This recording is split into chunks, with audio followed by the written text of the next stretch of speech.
जय श्री कृष्ण फ्रेंड्स, केम छो? आजना नवा विडियोमां तमारुं बधानुं स्वागत छे अने आशा करूं छुं के तमे लोको मजामां ज हशो। तो फ्रेंड्स, सवाરના 11:30 वाग्यानो टाइम थयो छे।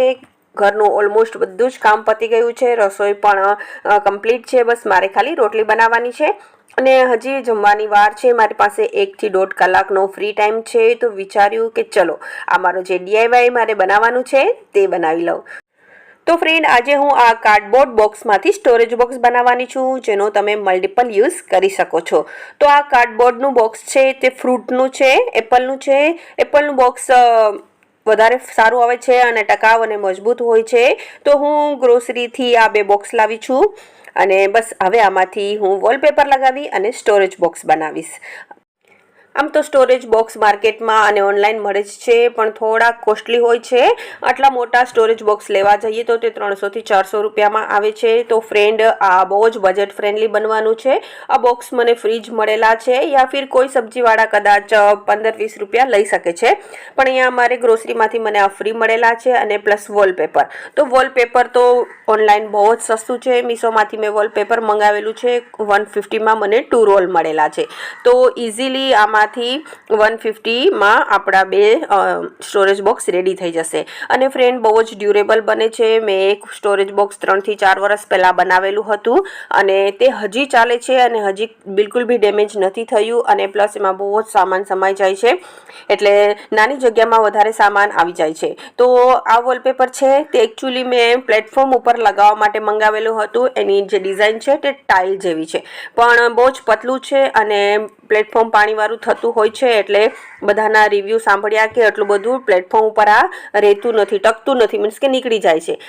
તો ચાલો આજે આનો યુઝ આપણે સ્ટોરેજ બોક્સ બનાવવામાં કરીએ। તો સૌથી પહેલાં તો આપણે મેઝરમેન્ટ લઈને કટિંગ કરી લઈશું। તો ફ્રેન્ડ, બોક્સની 4 સાઈડ છે, 2 મોટી અને 2 નાની, તો એ પ્રમાણે મેઝરમેન્ટ લઈ અને કટિંગ કરી લઈશું।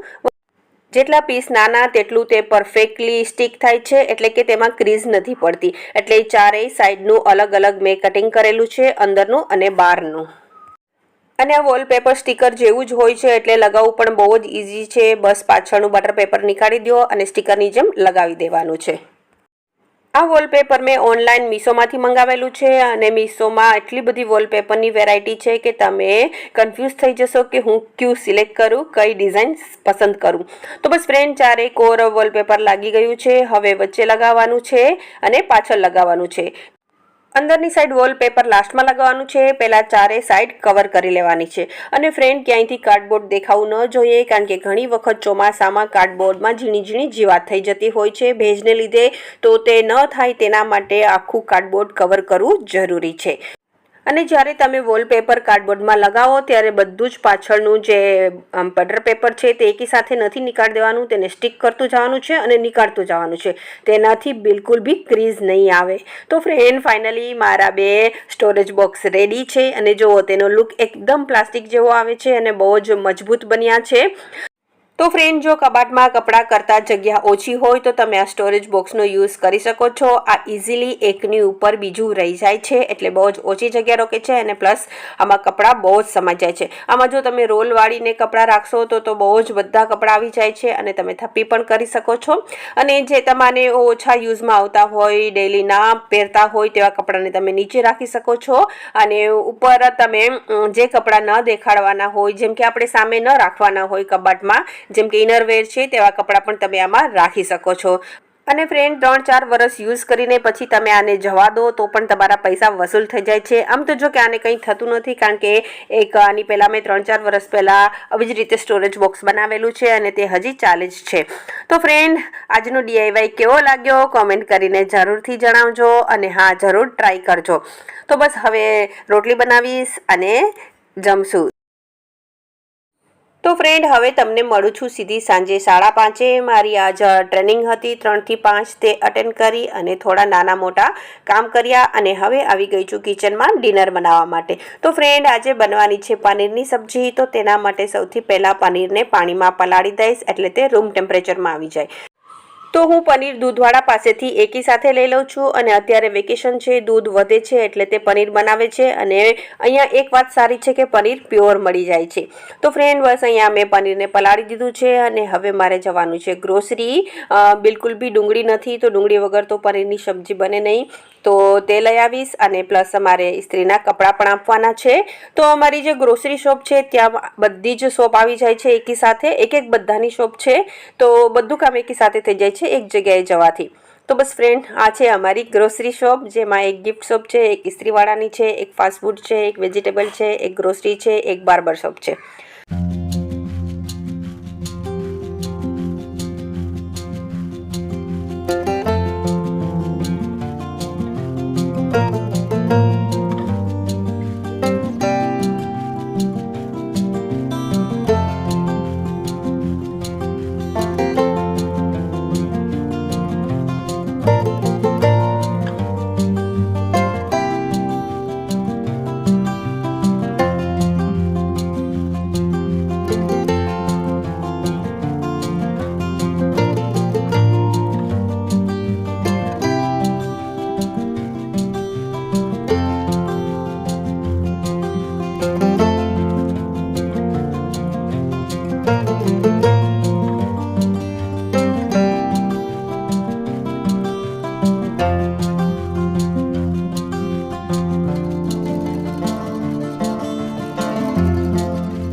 તો ફ્રેન્ડ મારી ટાઉનશીપની ગ્રોસરી શોપમાંથી શોપિંગ બહુ જ ઓછી થાય છે. ક્યારેક ઇમરજન્સી હોય તો જ હું લઉં છું, અદરવાઇઝ અમારું ભરૂચ અને બરોડા જવાનું પણ વારંવાર થતું હોય છે તો હું ડીમાર્ટમાંથી એકી સાથે 2 થી 3 મહિનાનો સામાન ભરીને રાખું છું.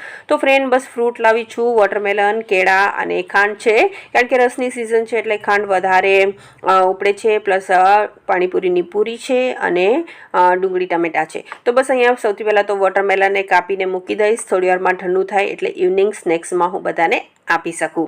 તો બસ અહીંયા વોટરમેલનને ફ્રીજમાં રાખી દીધું છે અને હવે ડિનરની પ્રિપેરેશન કરીશ. તો ફ્રેન્ડ આજે બનવાની છે પનીરની સબ્જી. તો વેકેશનમાં અમે ઘરે જ છે તો બસ ઘરે જ એન્જોય કરીએ છીએ, કારણ કે બહુ જ ગરમી છે અને બહાર નીકળીએ એટલે એમ થાય કે આપણને કોઈ સ્ટીમ આપે છે, એટલી ગરમી છે.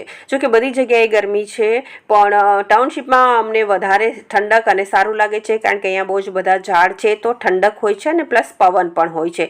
કિચનમાં તો રહેવાય નહીં તેટલી ગરમી છે ફ્રેન્ડ. તો બસ આજે હું તમારી સાથે બહુ જ ઇઝી રેસીપી પનીરની શેર કરીશ, જેનાથી કોઈ વેરાયટી પણ બની જાય અને ફટાફટથી આપણું કિચનનું કામ પણ કમ્પ્લીટ થઈ જાય. બહુ જ ઇઝી રેસીપી છે, બહુ જ ફટાફટ બની જાય છે. તો ચલો સ્ટાર્ટ કરીએ. તો સૌથી પહેલાં તો અહીંયા પનીર, કેપ્સિકમ અને ડુંગળીને મેરિનેટ કરવાનું છે. તો તેના માટે લેવાનું છે એક મોટા બાઉલમાં દહીં. 2 થી 3 ચમચી દહીં લેવાનું છે. દહીં બહુ ખાટું ના હોવું જોઈએ. અને બસ હવે દહીંમાં નાખવાની છે લસણની ચટણી. તો અગર તમારી પાસે લસણની ચટણી ના હોય તો ખાંડેલું લસણ અને લાલ મરચું અલગ અલગ પણ નાખી શકો છો.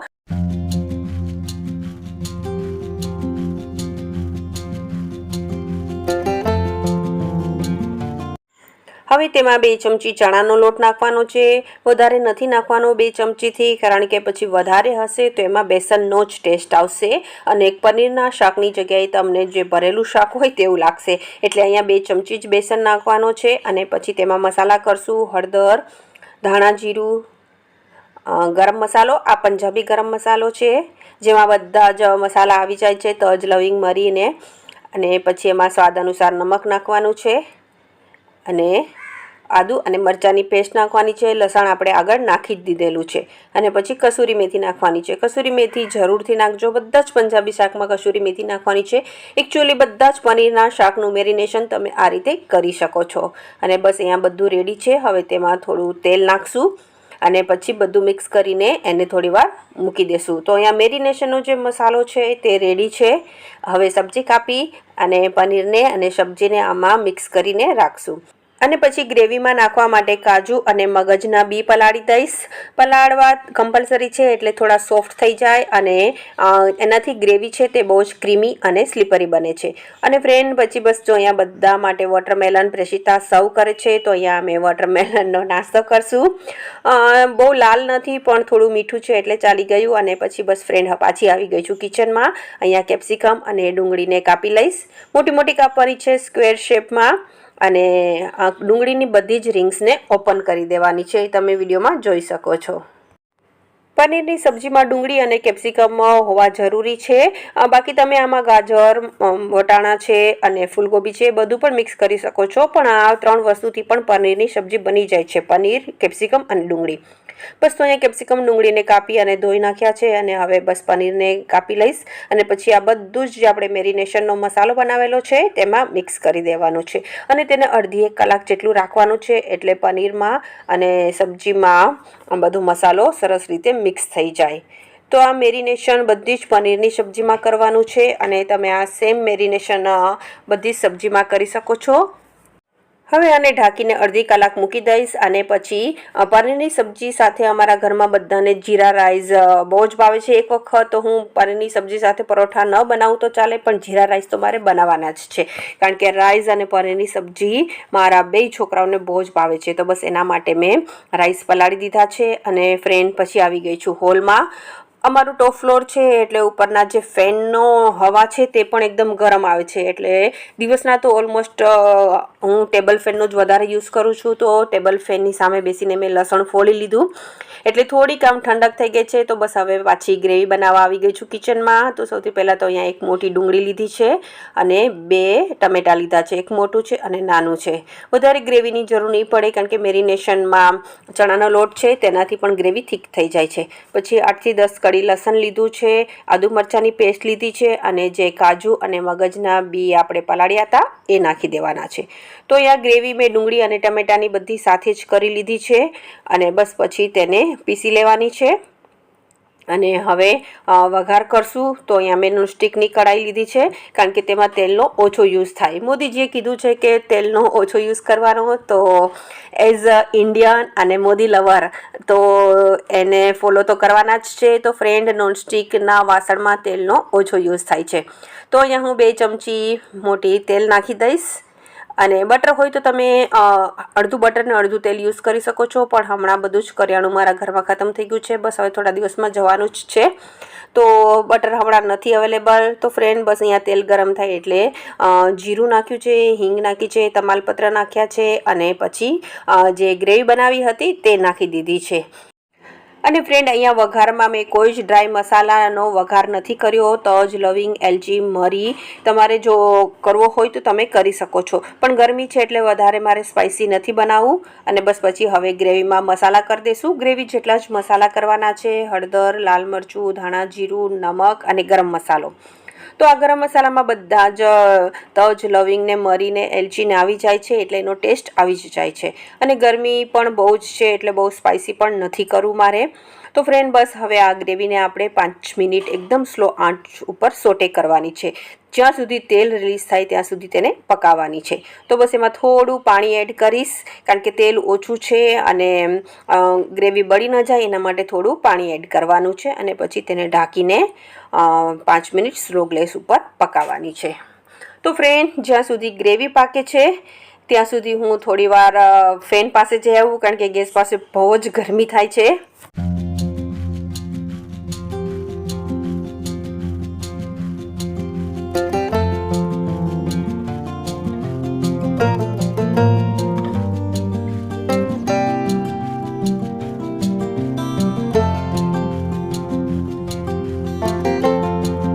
કિચનમાંથી ફેન પાસે આવું એટલે આમ સ્વર્ગનો અહેસાસ થાય છે. એસી કરતાં મને ઇન્સ્ટન્ટ ઠંડક માટે આ ફેન બેસ્ટ લાગે છે. અને ફ્રેન્ડ જો અહીંયા ગ્રેવી સરસ પાકી ગઈ છે, તેલ રિલીઝ થઈ ગયું છે. હવે તેમાં જે મેરિનેશન સબ્જી હતી તે નાખવાની છે, તો તે એડ ઓન કરી દઈશું.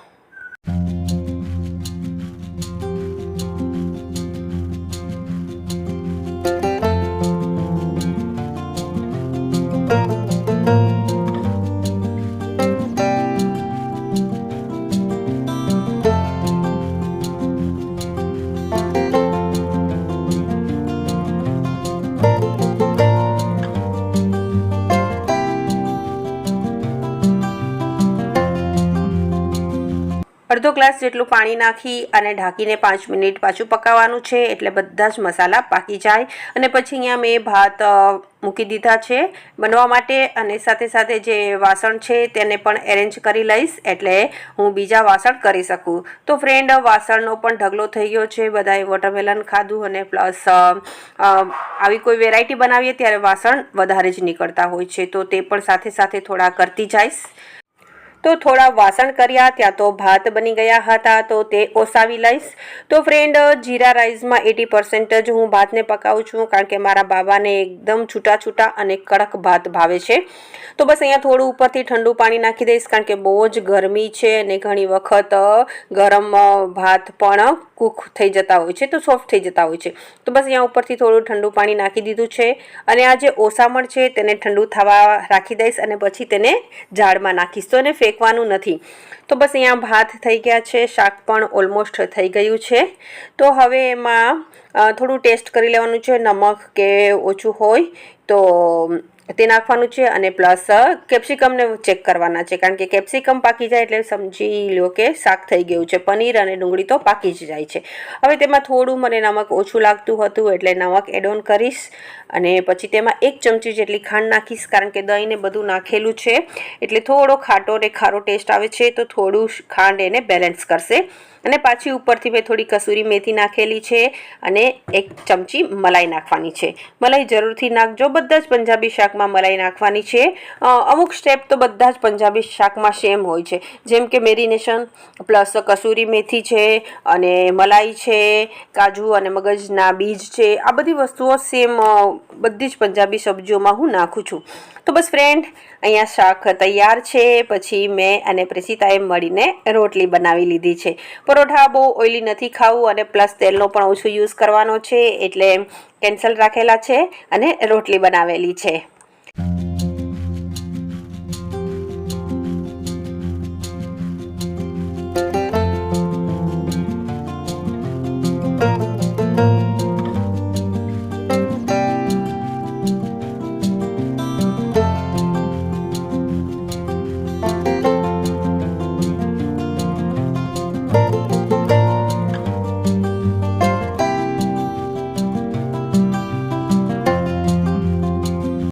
તો ફ્રેન્ડ, આ છે અમારું આજનું ડિનર મેનુ. ચલો આવી જાઓ જમવા માટે, ડિનર તૈયાર છે. અને જમીને હવે બધું બસ એ જ યુઝ્યુઅલ રોજની જેમ કિચન ક્લિનિંગ. તો ચલો ફ્રેન્ડ્સ, આજનો વ્લોગ અહીં હું પૂરું કરું છું. ફરી પાછા મળીશું નવા વ્લોગમાં નવી સ્ટોરી સાથે. ત્યાં સુધી bye, take care, thank you.